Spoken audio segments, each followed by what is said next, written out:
পাইছোঁ 2005 এই 2005 তেতিয়া বৰমূৰীয়াসকলে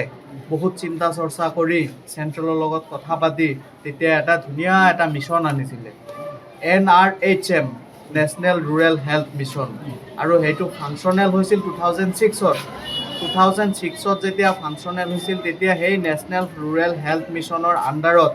বহু চিকিৎসক বহু ANM বাইদেউ বহু GNM বাইদেউ মানে অলমষ্ট ক'ব গ'লে গোটেই হেল্থ ছেক্টৰক তেওঁলোকে এংগেজ কৰি আছে আৰু তেতিয়া সেই সময়ত 2006 ক'ব গ'লে যে যিখিনি দৰমহা দিছে একদম ধুনীয়া চলি গৈছে তেতিয়া ষ্টেটৰ লগতো আমাৰ কোনো হেৰি নাই ষ্টেট আৰু ধৰক NHM কৰ্মচাৰীৰ কোনো ভেদভাৱ নাই লাহে লাহে দিন বাগৰি বাগৰি গৈ আছে NRHM গুচি NHM হৈ গ'ল সেই আৰটো উঠি গ'ল নেশ্যনেল হেল্থ মিছন হৈ গ'ল কিন্তু আমি সেই আগত যেনেকুৱা আছিলোঁ সেই একে অৱস্থাতে থাকি গ'ল প্ৰমোশ্যন হ'ল NRHM প্ৰমোশ্যন হৈ NHM হ'ল কিন্তু আমাৰ প্ৰমোশ্যন হোৱা নাই আমাৰ প্ৰমোশ্যন কিয় হোৱা নাই এইটো আমি নিজেও নাজানো বৰমূৰীয়াসকলে নিদ্ৰাত আছে ঘোৰ নিদ্ৰাত আছে কিবা ক'ব গ'লে আমাক কথা নুশুনে আমি গ্ৰাছৰুট লেভেলৰ পৰা কাম কৰি আছোঁ এই মেডিকেল কলেজ ইমান মেডিকেল কলেজ বনাই আছে ভাল কথা আমি আৰু বিচাৰোঁ ডিষ্ট্ৰিক্টে মেডিকেল কলেজ হওক আমি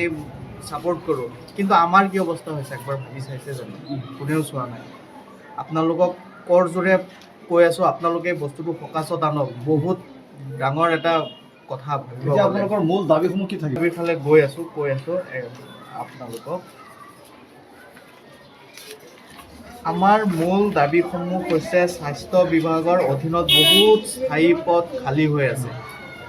আমাৰ বৰমূৰীয়াসকলে চৰকাৰে যদি পাৰে আমাক এই খালী পদসমূহক আমাক স্থায়ী হিচাপে নিযুক্তি দিয়ক কাৰণ 2006-07-08 পৰা বহুতে চাকৰি কৰি আছে আমাৰ বাইদেউৰো 17 বছৰ হৈ গ'ল তেওঁ 17 বছৰ পিছত আজি NHMৰ পৰা যদি তেওঁ ৰিটায়াৰমেণ্ট হয় কি পাব একোৱে নাপায় আজি যদি তেওঁ মৃত্যুবৰণ হৈ যায় কি পাব একোৱে নাপায় এই যিখিনি চাকৰি কালত যিখিনি দৰমহা পাইছে এইখিনি তেওঁ সম্বল আৰু এইখিনি লৈ তেওঁ যাব লাগিব তেওঁতো গুচিয়ে যাব মৰিব যিকেইজন থাকে তেওঁ ফেমিলি মানুহ এইকেইজনেহে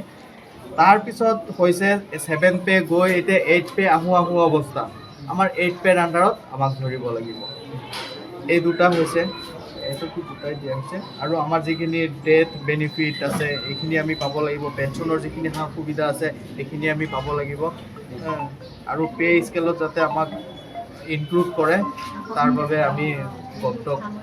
আৰু আমাৰ বৰমূৰীয়াসকলক আমি ৰিকুৱেষ্ট কৰিছোঁ আৰু বাকী সেইখিনি আমাৰ ডক্টৰ যিকোনো খবৰৰ বাবে যোগাযোগ কৰক 7099017330 লগতে 7099017110 নম্বৰত